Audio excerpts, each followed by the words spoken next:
This video is sponsored by Paradox Interactive.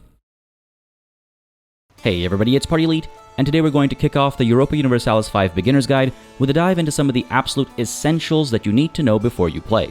There are timestamps down below so you can jump from section to section, and each section will go to a decent amount of depth and touch on adjacent topics as well, so I do recommend watching the parts that might seem simple or obvious at first glance, because there's a lot going on in EU5 that might take you by surprise even when you think you get it, and even if you played EU4. I've tried to keep this as organized as possible, but with so many intertwined mechanics, you'll have to forgive the occasional moment of repetition as various complex concepts come together in multiple spots. If you have topics you'd like me to focus on in future videos, let me know in the comments below so I can plan accordingly, and of course, I have plans of my own as well, since some topics were actually left uncovered even in this massively long video. Either way, don't hesitate to subscribe to keep up with the Beginner's Guide and more EU5 videos in general. Now, without any more time to waste on an introduction, let's begin. Location, location, location. The smallest subdivision of the map in EU5 is the location, and understanding what makes them tick is absolutely vital to your success. While there are a few different types of locations, land, impassable, sea, etc., the one you'll primarily deal with is the standard land location that can be owned by one nation or another.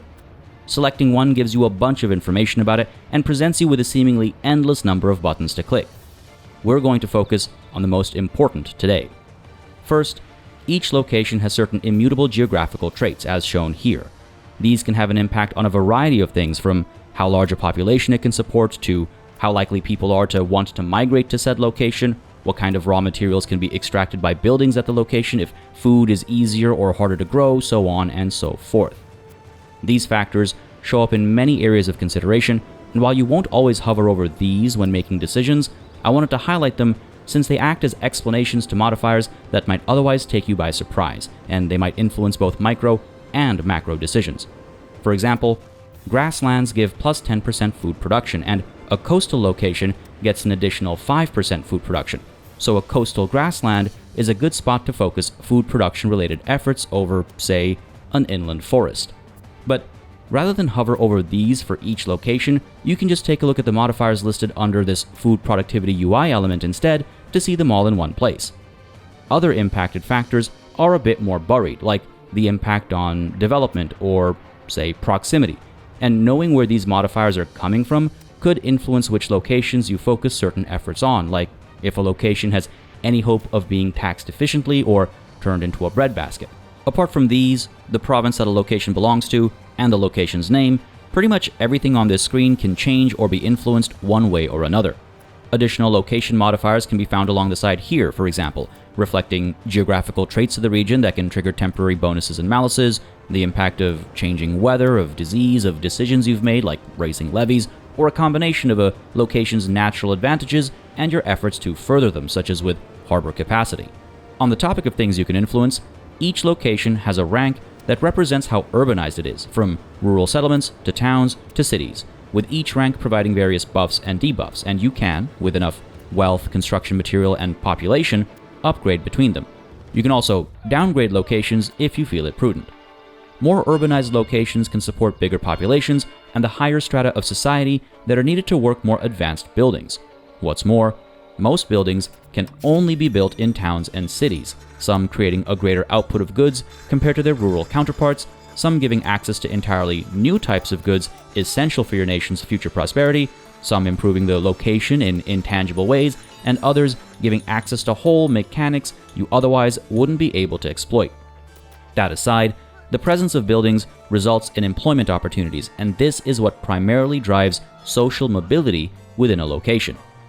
If a location has a building that can employ burghers, for example, but no burghers to work it, then peasants will slowly be upgraded to burghers, gaining access to all the benefits that confers, while also becoming employees at said building. The same applies to laborers, soldiers, etc., but keep in mind that a location needs at least 500 peasants to enable social mobility. While this is a very small and easily surpassed number in most locations, you'll see newly colonized lands often have a hard time maintaining it, and in the late game, peasants can be hard to come by, so you should keep that in mind when considering which buildings go where in the first place, let alone what locations should be urbanized to facilitate more advanced options. You can build a bunch of advanced buildings, but if you don't have the right class of people in the location to actually work at the buildings, they'll sit there idle.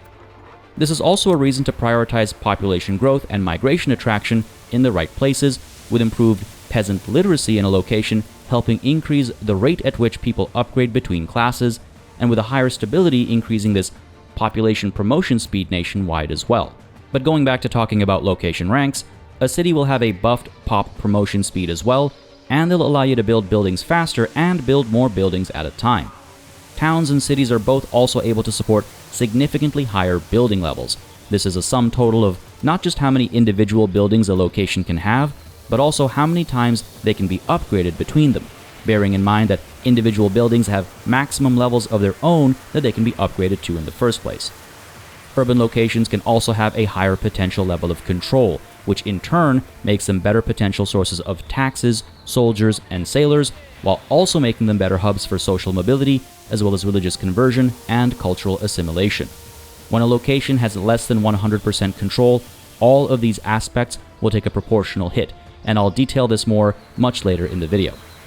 Towns and cities can also be the location of new market centers, while rural settlements can't, and this is something we'll also discuss later in the video.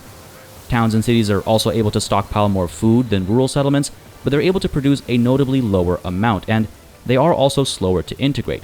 That is to say, if you conquer locations from another nation, it'll take a city longer to stop being resistant to your occupation than it would take a town or a rural settlement. You can see the integration level of a location by hovering here, and the tooltips here will show you the range of impacts this can have. Making a location into a core allows you to reap more benefits from it through the level of control you can exert over it, whereas uncored locations will resist your control if conquered, paying up less taxes and offering up fewer soldiers and sailors among other forms of resistance, including a general debuff to satisfaction in the location that can cause further hardships, reduce control, and even cause rebellions. Integrated locations sit halfway between cored and conquered, while colonized locations have their own considerations, but we'll discuss colonization in a later video. In order to integrate a location, you have to assign a cabinet member the specific task to integrate the province it's a part of, and though it takes many years to do so, it ultimately translates to very little time when you consider how many centuries the game spans.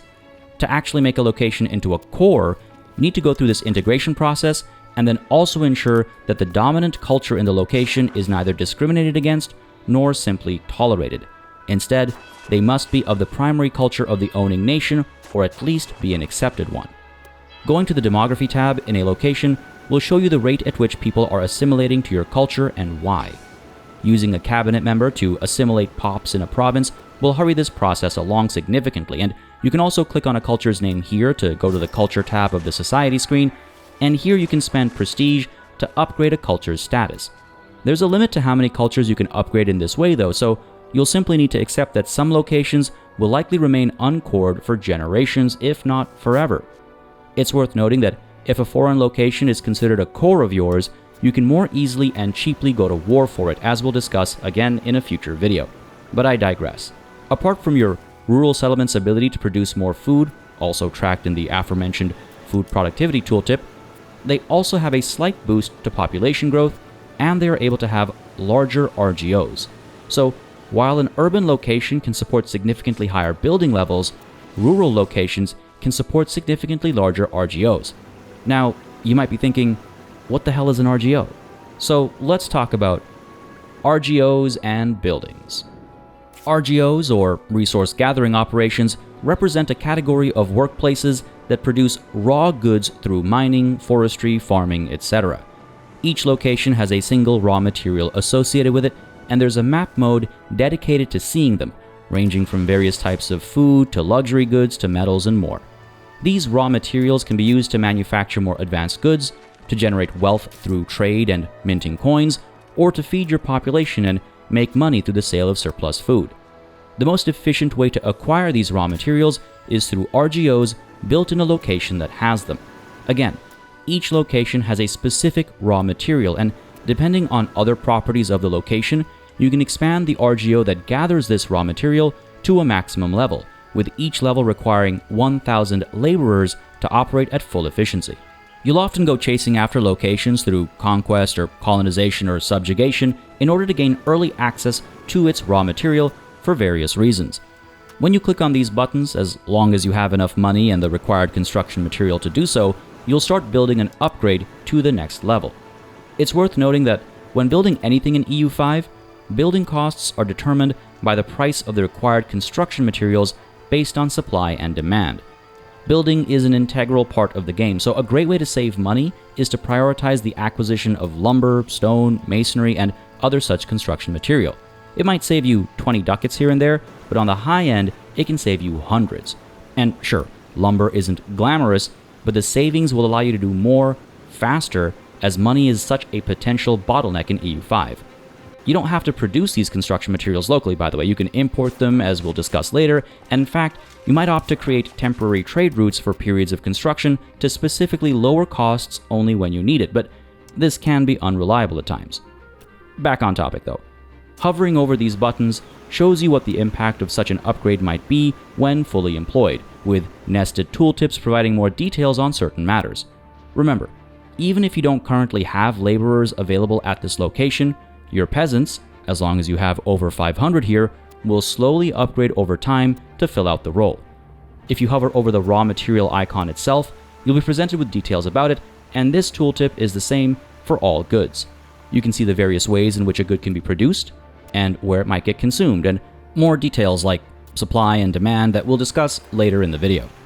If you head over to the production window and hit the Goods tab, you'll be able to see a list of all the goods in the game, which ones your people and buildings are currently in need of, and if you have RGOs that can be upgraded to produce more of them.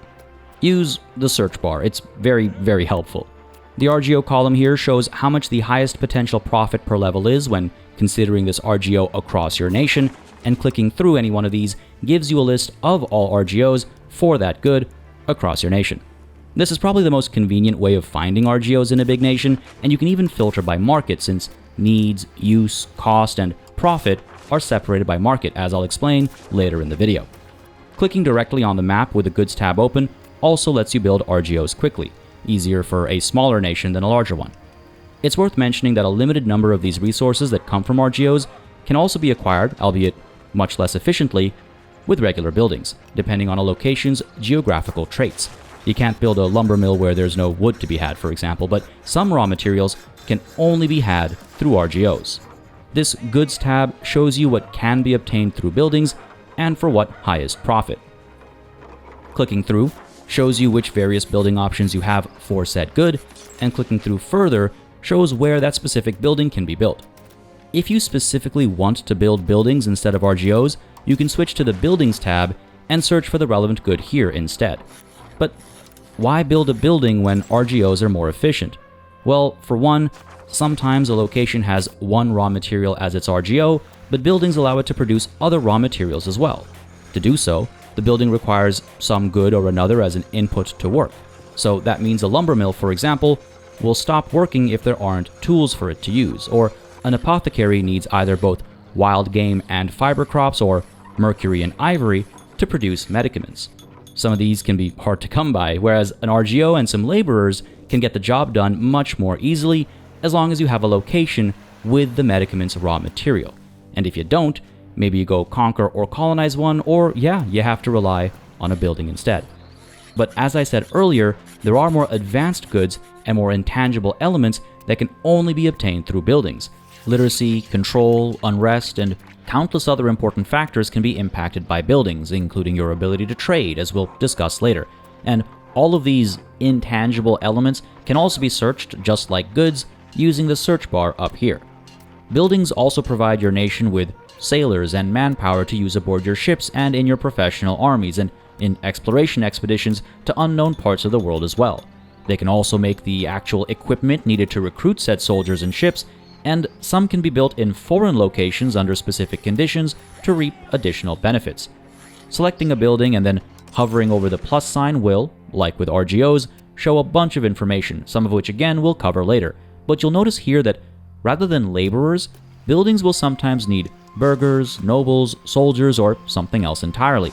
So let's continue our discussion on the location screen for a moment. As mentioned earlier, Buildings and the employment they provide are a key way to provide social mobility, and here you can see the various strata of society that exist in a selected location. Clicking on these will let you see buildings filtered by that strata, and that will let you build buildings that will then specifically employ that group. You can also upgrade or downgrade them right from this screen here.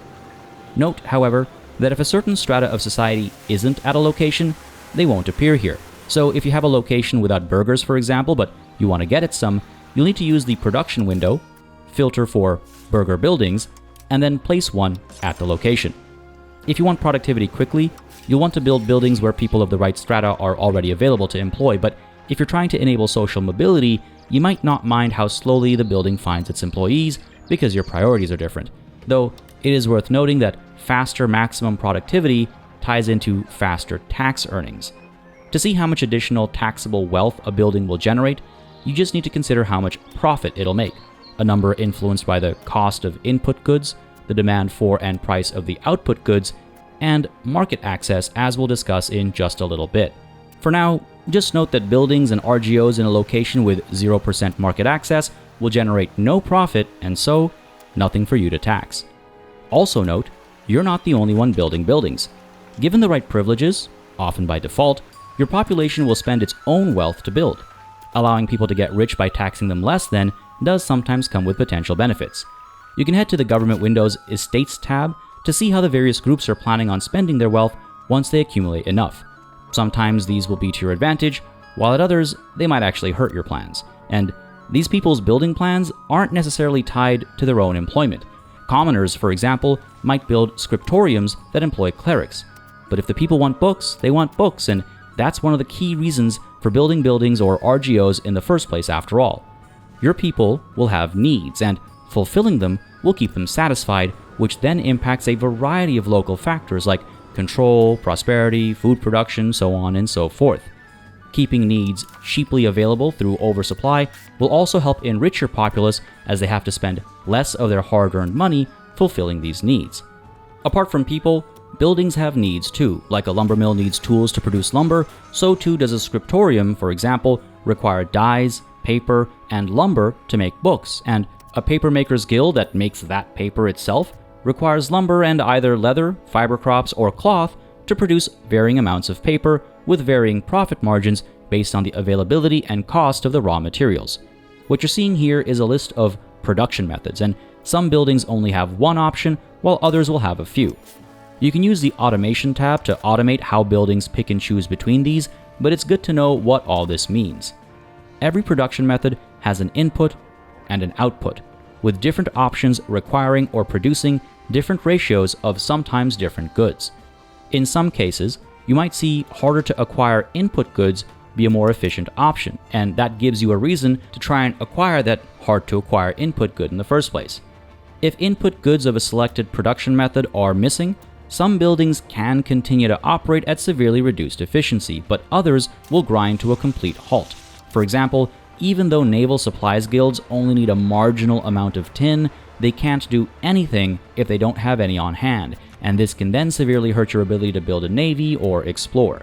Some buildings fall back to other production methods to make up for these situations when they can, but it's good to know that if an input good is available but very expensive, then the building might end up making very little profit, giving you less to tax, or it might end up unprofitable, in which case you can either subsidize it to keep it operational at a cost to you, or watch as it slowly loses all of its employees and productivity. Again, you might choose to subsidize it because whatever output it has is strategically important to you, or you might let it fall into just abandonment, I suppose. And this applies to all buildings, whether they're making raw materials or advanced goods or something else entirely. But no amount of subsidizing will make up for missing input goods if they're not available in the market, so don't devalue the acquisition of raw materials and input goods just because they seem a little plain. Other buildings will actually enhance their output if they have certain special goods, but will otherwise operate fine without them. When you're about to build a building, you can hover over its icon to see its potential production methods, and then hover over the goods within to see their supply versus their demand, and the current balance in the market where you're planning to build said building. This is a very quick way to tell if a production method can or cannot be used, and so if a building will or won't function even before you build it. This will help you pick the right locations for your buildings, or at least let you know that you need to plan for certain missing goods, making up for them through production or import of said missing input good. One of the other reasons to concern yourself with production methods is the quantity of the output and the profit it can generate, since profit is what you can tax to grow your treasury. On which note, making money. Tax is just one of many ways that you grow your treasury, and it's a bit more involved than first meets the eye. Your populations of different strata all belong to different estates, and it's these estates upon whom you set tax rates. These rates have a maximum limit influenced by a variety of factors that you can see thanks to the tooltips, but be warned, taxing them too much will slowly make them less and less satisfied as their satisfaction shifts towards the equilibrium as determined by tax rates, stability, events, having their needs met, so on and so forth. And if satisfaction gets low enough, you might see rebellions and otherwise see various benefits get stripped away compared to when you have a satisfied estate, like faster research with happy clergy or better productivity and trade with happy burghers. Estate satisfaction is important enough to be constantly tracked up here, and it has uses beyond, again, what first meets the eye, like needing to spend some during a plague to unlock powerful options for protection against it. Common factors influencing maximum and minimum tax rates are your nation's religion, societal values, policies, and the estate's power as derived from their population across your nation, modified by, again, societal values, perhaps privileges you've given them, and positions held by their members. The more powerful an estate, the less you can tax them. So, maybe you want to revoke a privilege that's overstayed its welcome, or maybe an additional privilege is worth more than the loss in tax revenue. But you can't tax somebody if they aren't making money, at least not in EU5, so in order to make money off of tax, you want to enrich your population. The most straightforward way of doing so is by building buildings and RGOs that are particularly profitable. The profits from each building and RGO in a location come together to form that location's tax base. You might see that a location's potential tax base is higher than its actual tax base because of a lack of control. We'll talk about this and the importance of maximizing it and how later in this video, but ultimately it's this tax base number here that matters for this calculation.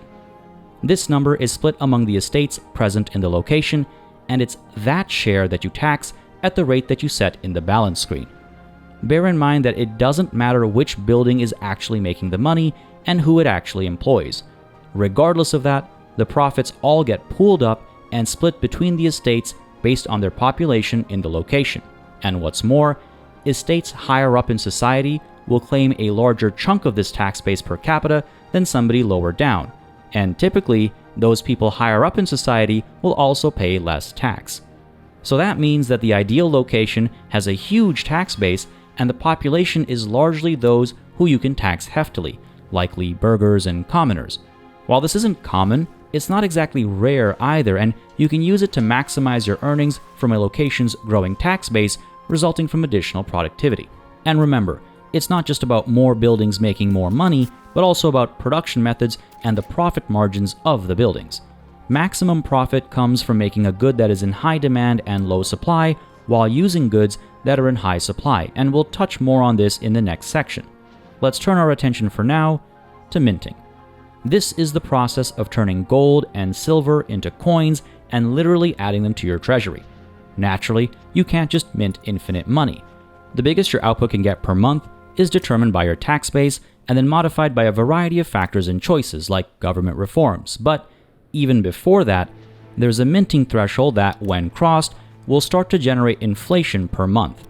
This threshold can be upgraded through the use of government reforms, privileges like control over the coinage for burghers, and through advances like standardized coins in the Age of Renaissance.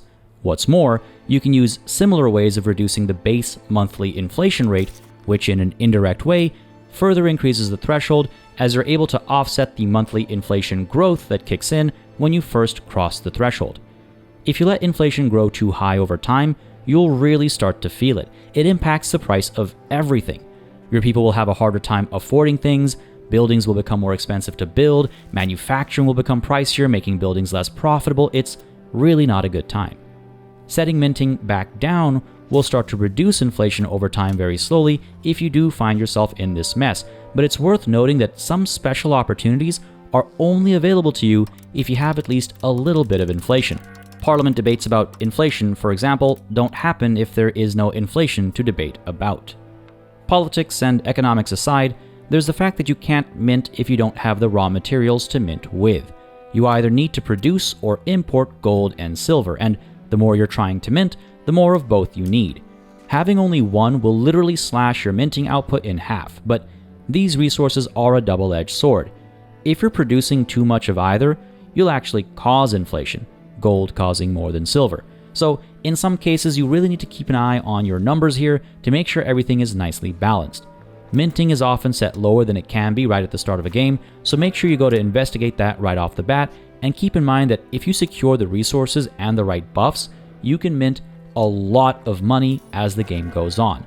That aside, don't be too afraid of inflation and minting either.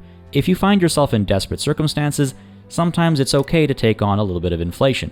For example, if you've taken on a bunch of loans and the interest rates are getting unsustainable, just crank up minting a little bit, pay those loans off, and then bring minting right back down and bring inflation down with it. Moving on, diplomacy is rather self-explanatory. Various treaties, war reparations, subjects of various kinds, etc., all act as sources of income. But one thing to bear in mind is that you can build both buildings and RGOs in your subjects' lands, just like you do in your own, to help them earn more money through tax, which then translates to more money passed on to you as tribute, if applicable. Different kinds of subjects pay different kinds and amounts of tribute, so make sure you're enriching the right subject for the right purpose. And you can select a navy and make it available for foreign nations to hire, or do the same with an army selected instead, then earning money when those troops or ships get hired by a foreign nation. Food is also a great source of profit or loss. Every good that represents a food has a unique property that represents how much food it's worth, and every location in a province puts whatever food it makes into a province stockpile and then takes what it needs to feed its population from said stockpile. That means a location that makes a lot of food can supply food to a location that doesn't make enough, as long as it's in the same province. If the province produces more than it needs across its locations, it'll automatically sell some off for profit, but if it needs more food than it produces, then it'll buy some instead. The sum total of these purchases and sales will either result in income from selling food or the cost of buying it, and these can then be modified by various technologies, policies, privileges, and more. But you can see why food production can be such an important consideration. You can make a very tidy profit if you've got a breadbasket upgraded and properly set up. You should always keep an eye out for the food value of the various foods you have access to, because some are worth a lot more per RGO level than others. Rice, for example, is amazing when you compare it to, say, fruit. Meanwhile, they might both cost the same amount of money to build, and they will take the same number of laborers, but the benefit of one is clear over the other. So just be strategic about how you expand your food, and again, don't ignore or devalue food just because it's not as exciting as more advanced goods and raw materials. Food can make you extremely rich, or it can be extremely expensive. Now, expenses are mostly quite self-explanatory, I think, and we're running super long here, so in a separate video, I'll discuss some of these topics in greater detail and highlight how expenses for them come around and tips about managing them, like how earlier I mentioned building subsidies, or how maritime presence is tied to Navy maintenance, as we'll discuss in just a moment. All I'll say for now is, while you can cut corners in some places where you don't mind taking a hit, just make sure you're not caught at war with Army, Navy, or fort maintenance below maximum. For armies and navies, that significantly reduces morale, which makes them much easier to defeat, and it negatively impacts fort efficiency too. But we'll discuss this in more depth in a future guide video about war. If you're interested in that, let me know in the comments below, and again, don't hesitate to subscribe. But now, I want to turn your attention to another major source of both income and expense. I want to turn your attention to markets and trade. Markets are a crucial concept in EU5, whether you intend to prioritize trade or not. Locations within a market, through the help of their buildings and RGOs, bring goods into the market that they belong to, and, to fulfill the needs of their people and buildings, take goods out of it too. As with all markets, and as you can see in the market screen, the balance of supply and demand determines price, and that can determine if people can afford the things they need and want, and how much of a profit a building can make for both its employees and your tax base, based on the cost price and sale price of what they make and what they need to make it. Naturally, not all markets can make all things, and that's why you need to trade between them. What's more, not all markets make the same thing equally either, and that's why you need to be selective about which markets to trade with. Merchants are buying things at market price from the source market and then selling them at market price at the destination market. Market price difference of a good between the two trading markets, then, is key in determining the profit to be made in trading it, with tolls sometimes having an impact, with maintenance fees taking a slice of the pie as well. It's worth noting that you can't trade from one end of the world to the other, and instead, your maximum distance that your merchants can move goods is determined by your nation's trade range. This is measured from market center to market center, and it's influenced by a variety of factors, including policies, privileges, technologies, so on and so forth. Now, using the market map mode, you can easily see the most profitable potential goods to bring to or take from a market. But there's a little twist. If you introduce a new good to a market, you can create the demand for it. And if you're the only supplier of said good, monopolizing all locations that produce it, then you can make a lot of money. This goes for raw materials and manufactured goods alike. Now, as we're talking about markets, there's a crucial concept that needs to be understood. The goods produced in a market don't belong to you or your nation, but the market instead.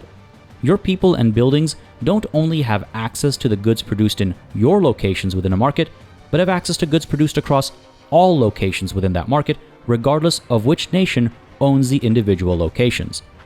Markets are influenced by, but don't strictly follow political or geographical boundaries, and are instead defined by the ebb and flow of commerce, and they represent the domain of the merchant. So, locations in your country, for example, can belong to a market that's owned by a foreign nation. What's more, you could have some locations in one market and other locations in another, needing to trade between them to satisfy the needs of both. And hell, you could be the owner of both, one, or neither, with locations flipping back and forth due to a factor called market attraction. All nearby markets will exert some degree of pull on a location based on factors that get added on top of what's called market access. 1. The location of the market center itself, impacted by the location's development and buildings, boosted if it's in the same geographical area. 2. The prestige of the owning nation, their own reliance on trade versus tax for income, and any privileges, reforms, etc., etc. And 3. The language of the market, its power, and if it shares connections with the location you're checking for. So you can see how, if you own a market or want to create one, you want to consider the quality of the location of its center, and you'll want to start paying extra attention to your prestige and certain political choices too. We'll talk about language in another video. It's a whole thing, not beginner level, and the least impactful of factors here. Now, politics can bring a negative modifier for market attraction. Market protection is determined by control at any given location, and it kicks in specifically against foreign-owned markets to try and prevent a location from joining it. But if you improve relations well enough with a foreign nation, you can either invite them to give preferential treatment to your market, as long as they don't own a market of their own, or ask them to give you preferential treatment into theirs, as long as you don't own a market of your own. This negates market protection for that market and applies an extra 20% boost to market attraction, and while it isn't guaranteed to bring every location into a negotiating nation's market, it does make a significant difference against competitors. But back to market access itself. This is impacted by one singular thing: transportation distance to market. How far this selected location is from that market's market center location. You can see the cost of each step of the way by, in order, selecting the location, going to the market's map mode, and then hovering precisely over the green arrows. Roads of higher and higher quality, and eventually railroads, can significantly reduce this cost and improve market access, but the impact of long sea voyages can be impossible to overcome, leaving market access low. In such a case, a location might join a foreign market, or you might choose to make a new market centered closer to these distant locations to give them a new market center to get access from. Market access determines the order in which a location is served the goods it needs, and it also determines the productivity of the location itself. On the former, this means that if a market isn't fully supplied, people living in locations with less and less market access won't get what they need, leading to an unhappy population and all the aforementioned consequences. On the latter, while RGOs will still output resources just the same without market access and provide those goods to the market they're in, they'll bring in a reduced profit based on the lessened market access, and that means the local populace will make less money and you'll see less tax money as well. Any buildings in that location, regardless of what they produce, will see reduced profit as well as reduced output, meaning not only less tax money, but less of the goods they produce as well. At 0% market access, RGOs continue to pump goods out into the market, but they make absolutely no money for the people or for tax, and buildings produce neither goods nor wealth. Making a new market that these locations have market access to then is super valuable, unless you only care about the RGOs outputting their raw materials and nothing else. But sometimes you'll want to make a market closer to home too, carving one out for yourself even though you have decent market access to foreign-owned ones. Be warned that doing so could immediately cut you off from certain goods that your people and buildings need. A new market means a new set of locations to get goods from and send goods to, and goods that were once available in the market might now reside in a location just outside of the new one. Trade can help solve this, of course, but it's worth noting that this potential sudden loss of essential goods can cause a lot of temporary strife. But it can also cause immediate gains.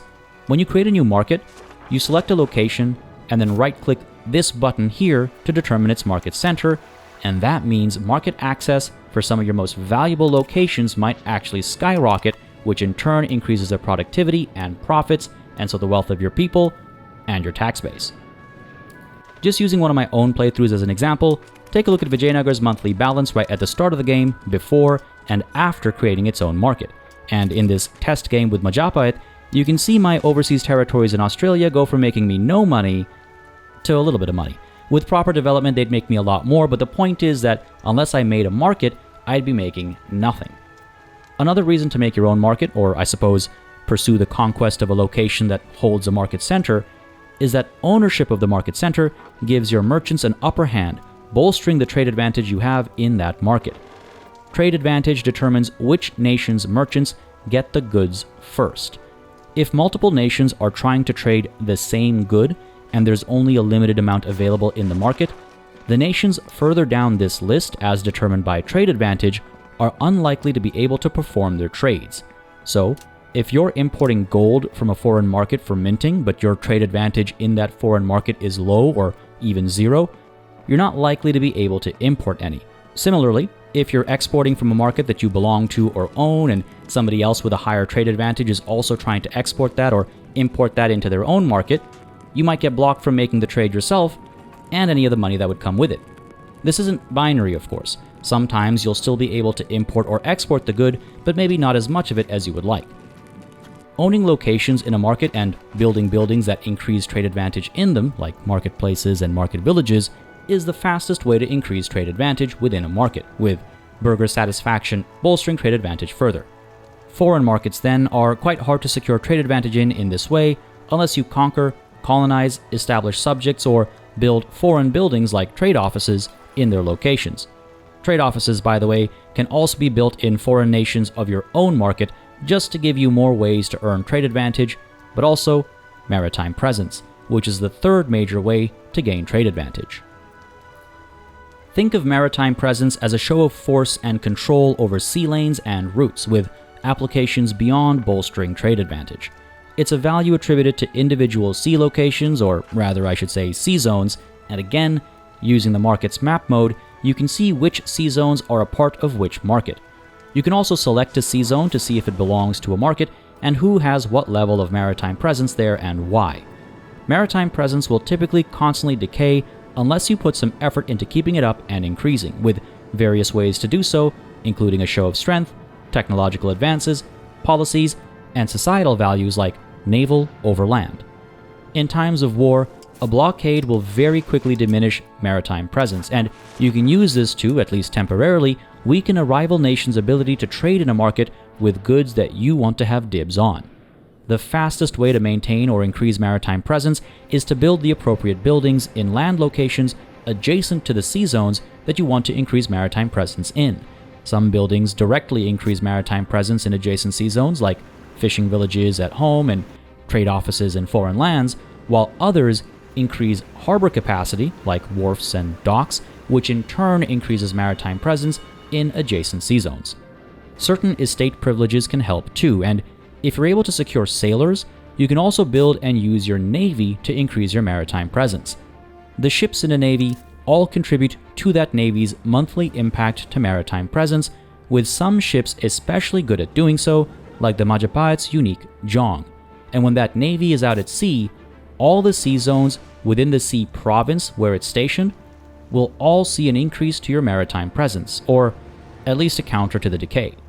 Adding a captain to the navy will help bolster its abilities, including the rate at which it increases maritime presence just based on the captain's attributes, so don't forget to take advantage of this as well, and make sure to pick the right captain for the right job.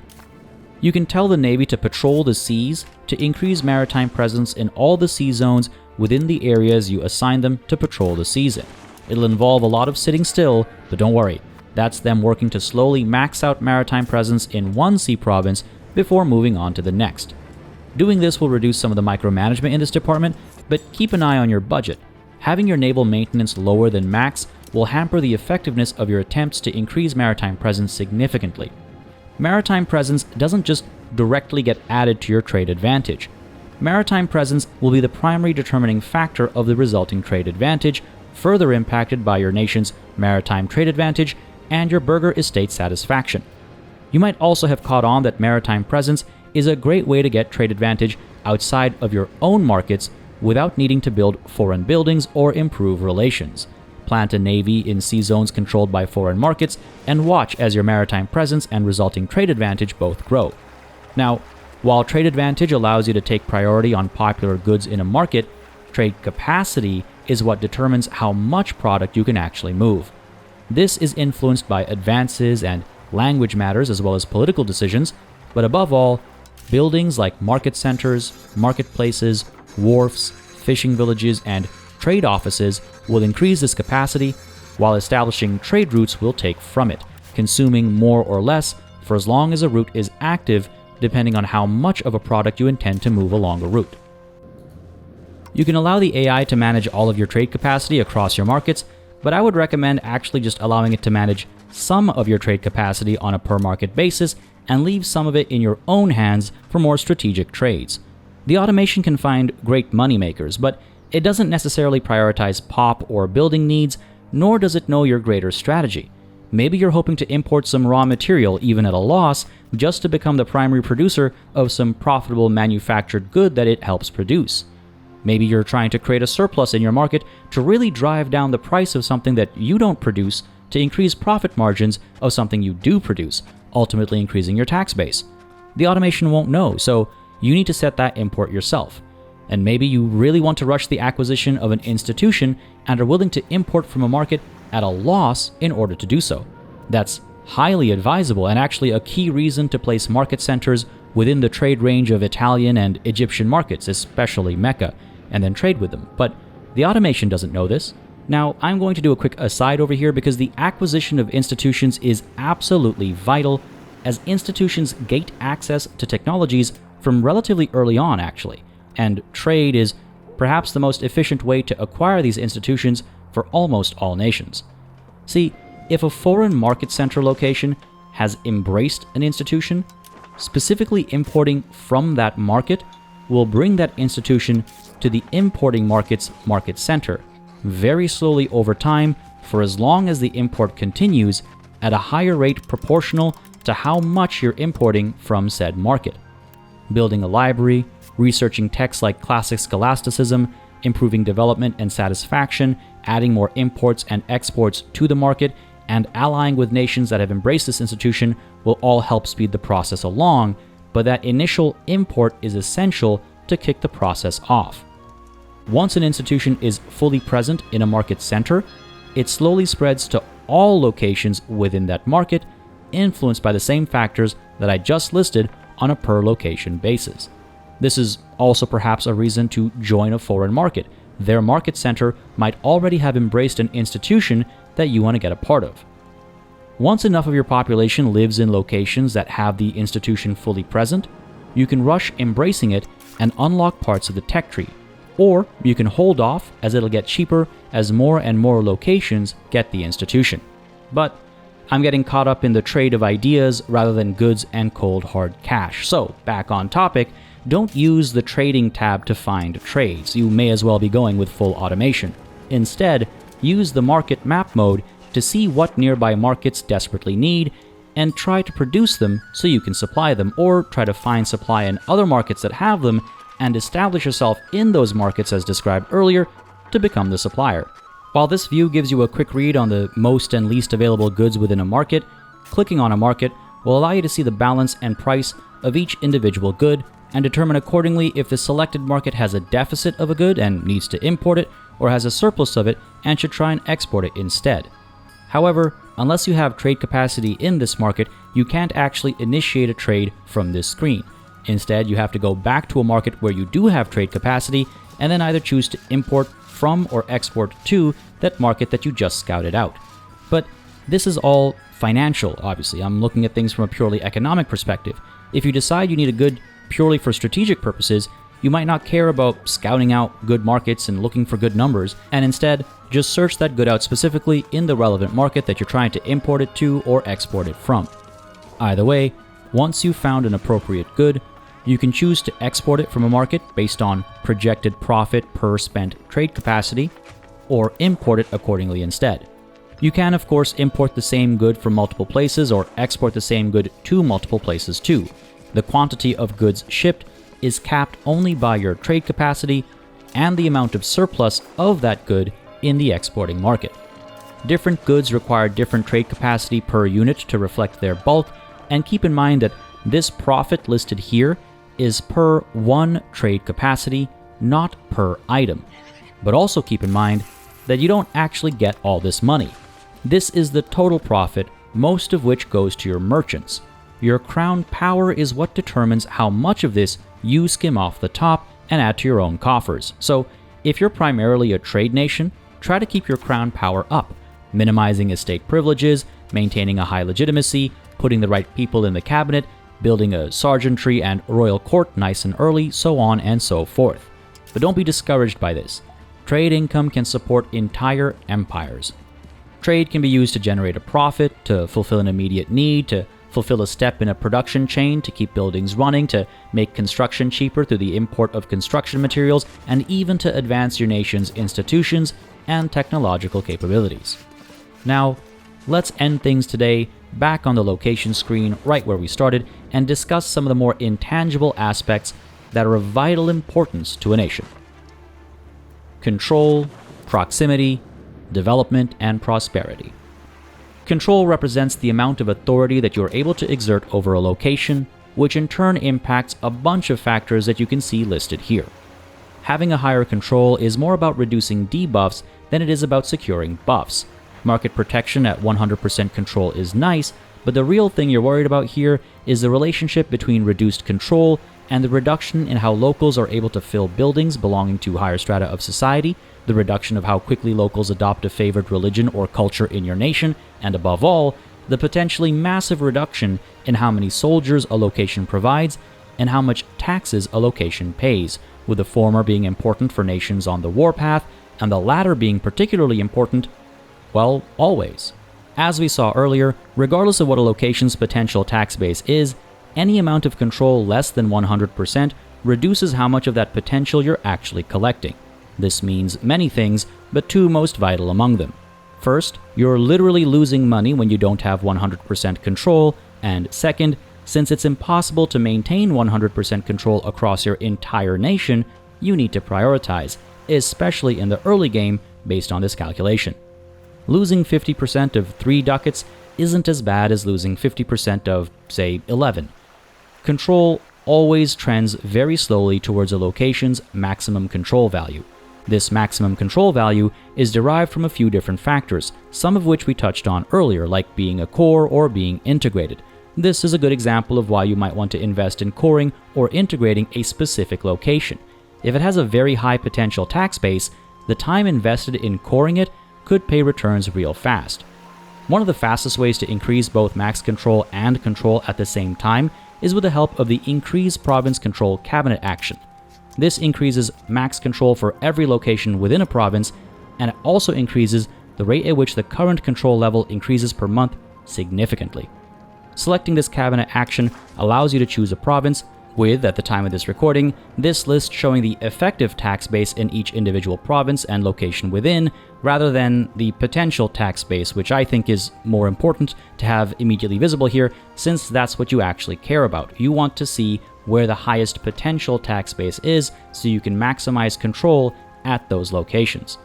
Find the province with the highest potential tax base as a collection of all the potential tax bases of its locations, and send your cabinet member over to get to work. Bear in mind that these buffs are only active for as long as the cabinet member is around and alive, but if you move them away or they die, the decay back to the old max control levels is very slow, meaning you'll have years of heightened tax gains from the locations you've maxed out the control of before you return to previous numbers, or bring your cabinet member back to bolster control once again.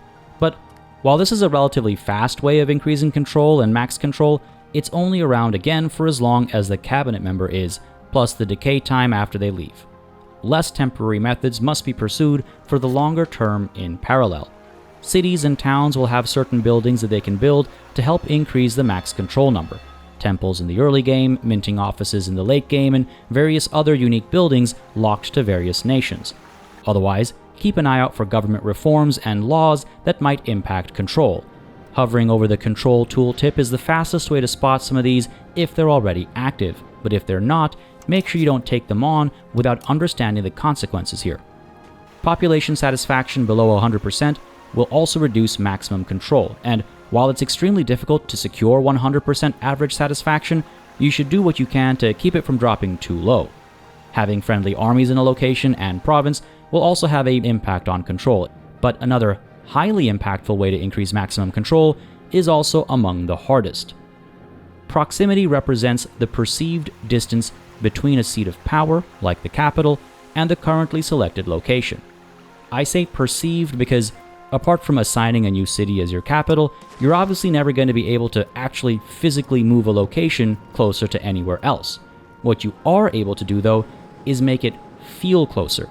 Roads or trains, for example, make a far-off place feel closer, and if the powers that be feel closer, you're likely to feel a bit more under their thumb, and that's why even having a bit of proximity has a significant impact on the maximum control level of a location, while even if proximity is 0 or lower, there's no negative impact. As we take a look at how proximity is calculated, let's switch to the proximity map mode that very handily shows us approximate values with colors and also shows us the pathways that connect selected locations to their nearest proximity source. As the first step in calculating the proximity of a location, the location will seek out a nearby proximity source. By default, this is your capital, but if you've built, for example, a bailiff in a nearby location, this can act as the proximity source instead. From this proximity source, you'll see a reduction in value for every location traversed when going from the proximity source to the currently selected location. While the capital always has this starting at 100, other proximity sources start at a lower number, like the bailiff at 20. This means that something like a bailiff is only valuable if the proximity reduction between it and the target location is both less than 20 and also less than what it would be getting to the target from the capital. So if a location isn't using a nearby bailiff as the source, this might be why. But I digress. You can see how, naturally, something farther away has lower proximity, and by hovering over the proximity value, you can see the path being taken from point to point in list form with what's called the proximity cost of the location named furthest to the left in any list item. Hovering over this number will tell you where that cost is coming from. You'll often see nature be the biggest blocker. Harsh terrain is hard to traverse, of course. You'll also at times see nature work in your favor. Going downstream on a river is hugely beneficial. Some costs can feel impossible to overcome, and that's why you might build a bailiff along a less expensive route, or establish a far-off land as a colony to serve under you, rather than attempt to maintain direct control with no hopes of establishing high proximity. A colony that's paying you a monthly tribute might actually make you some money where you're not able to establish any level of control or any degree of proximity either. And in case you're wondering, no, you can't build bailiffs overseas. But building proximity sources aside, reducing this cost is how you improve proximity. Building roads is extremely expensive and slow, but still the fastest way to do so, and you can use the right debate in Parliament to bolster the speed of and reduce the cost of road construction. Naturally, higher quality roads and railways have a bigger impact on proximity cost.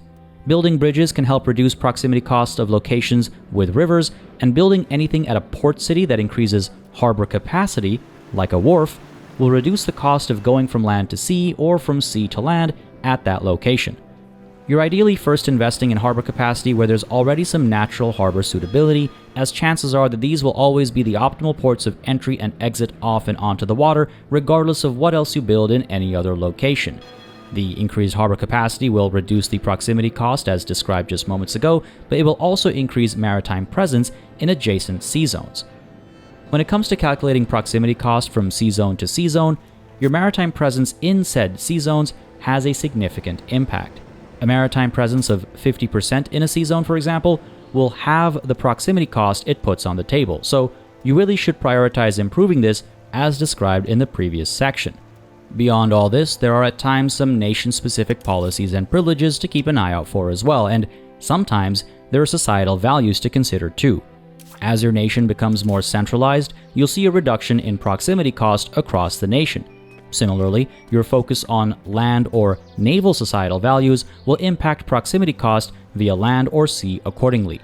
You can click here to have cabinet members push your nation towards a societal value, and otherwise just keep an eye out for decisions that encourage the ones you need, but don't get tunnel vision and focus just on one benefit at the expense of others, of course. There are other things that help improve control over extremely long periods of time. First, indirectly, there's prosperity.